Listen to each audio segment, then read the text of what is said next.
Keluarga Sip, ingin menambah pengetahuan seputar konsep Islam? Dengarkan Dakwatuna sekarang juga.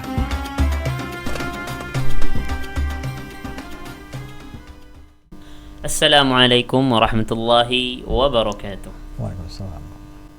Keluarga Sip yang dimuliakan Allah Subhanahu wa taala dimanapun Anda berada, insyaallah pada kajian ke-8 ini kita akan membahas masih menyambung tentang hukum khitbah, yang mana ini ada sedikit permasalahan yang sangat urgen rasanya untuk kita bahas karena banyaknya terjadi keteledoran pada perkara ini, yaitu hadar al-khalwati bil makhtubah, larangan untuk berkhalwah dengan perempuan yang sudah dikhitbah.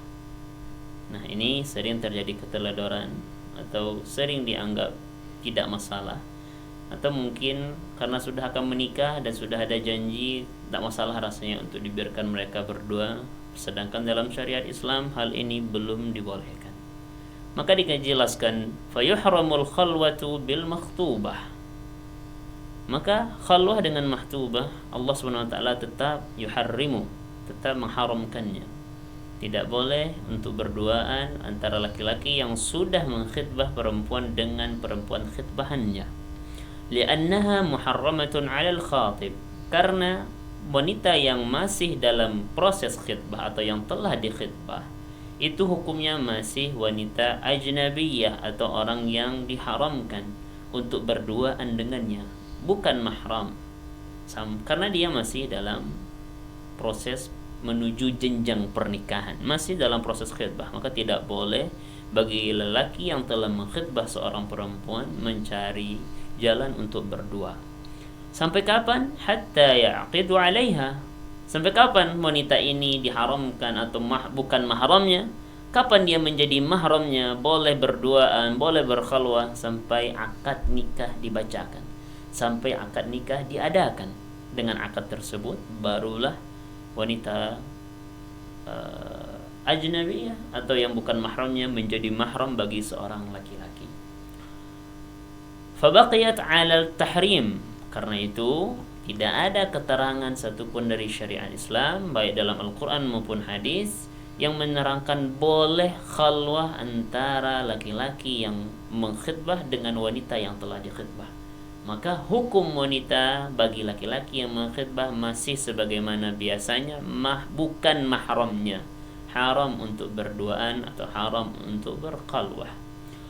Wali'annahu la yu'man ma'al khalwati muwaqa'atu ma nahallahu an.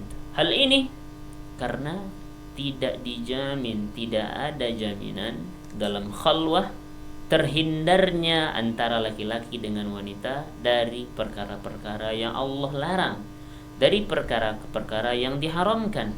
Karena kenapa? Karena mereka cuma berdua.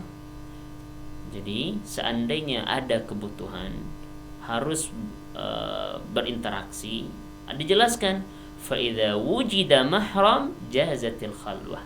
Maka mintalah mahramnya seorang wanita menemani wanita tersebut, sehingga boleh kita bertemu atau boleh kita berdiskusi dengan calon istri kita atau wanita yang dikhitbah.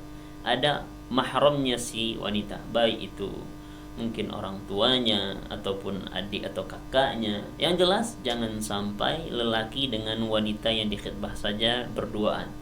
Harus ada orang ketiga atau mahram dari si wanita yang menemani proses pertemuan antara lelaki yang mengkhitbah dengan wanita khitbahannya.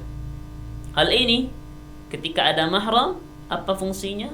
Limtina'i wuqu'il ma'siyati ma'a hudurihi, sehingga kehadiran mahram bagi si wanita, kehadiran orang lain bersama lelaki dan wanita yang telah dikhitbah, ini menjauhkan atau menutup peluang untuk terjebak atau terjerumus dalam kemaksiatan. Beda halnya ketika berdua. Karena kalau hanya berdua, sebagaimana dijelaskan dalam hadis yang diriwayatkan oleh Jabir radhiyallahu anhu, anna Nabi sallallahu alaihi wasallam qala, bahwa Nabi sallallahu alaihi wasallam pernah bersabda, "Man kana yu'minu billahi wal yaumil akhir."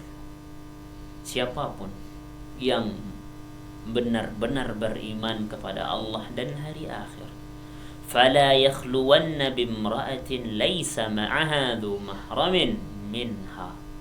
Maka sekali-kali jangan sampai berduaan saja dengan seorang wanita tanpa kehadiran mahram si wanita. Dan hal ini sama hukumnya bagi lelaki yang sedang mengkhitbah dengan wanita khitbahannya. Jangan sampai hanya berdua saja. Kenapa?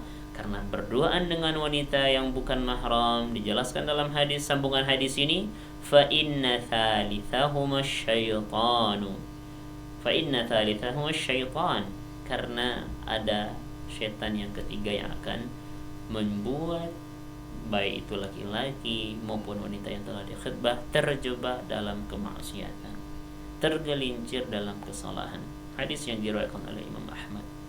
Dan hal yang sama juga diriwayatkan dari Amir bin Rabi'ah radhiyallahu anhu qala, yang beliau berkata, qala Rasulullah sallallahu alaihi wasallam, bahwasanya Rasulullah sallallahu alaihi wasallam bersabda, hal yang sama larangannya, la yakhluwanna rajulun bimra'atin la tahillu lah.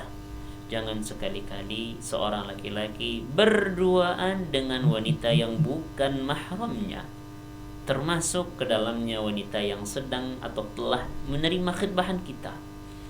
Sudah tinggal menunggu tanggal, Ustaz. Enggak boleh. Fa inna thalithahuma asyaitan, karena yang ketiga adalah syaitan. Illa mahram, kecuali ada mahram yang menemani. Kalau ada mahram, mungkin ya sebagaimana kebutuhan, mungkin akan memesan undangan, atau mungkin mencari mahar, atau mencari kebutuhan yang menunjang pernikahan, akad dan sebagainya, tetap di bawah mahram si akhwat atau mahram si wanita. Mahram wanita yang telah kita khitbah, baik orang tua ataupun kerabat yang termasuk ke dalam mahramnya. Ini untuk segmen pertama ini yang kita simpulkan bahwasanya laki-laki yang telah mengkhitbah wanita tidak boleh berduaan saja dengan wanita yang telah dikhitbahnya. Kalaupun ada kebutuhan harus berdua, mintalah atau dipastikan ada orang lain dari pihak wanita yang termasuk mahramnya menemani proses tersebut. Sedangkan berdua saja rentan terjebak dalam kemaksiatan. Keluarga Sip ingin menambah pengetahuan seputar konsep Islam? Dengarkan Dakwah Tuna sekarang juga.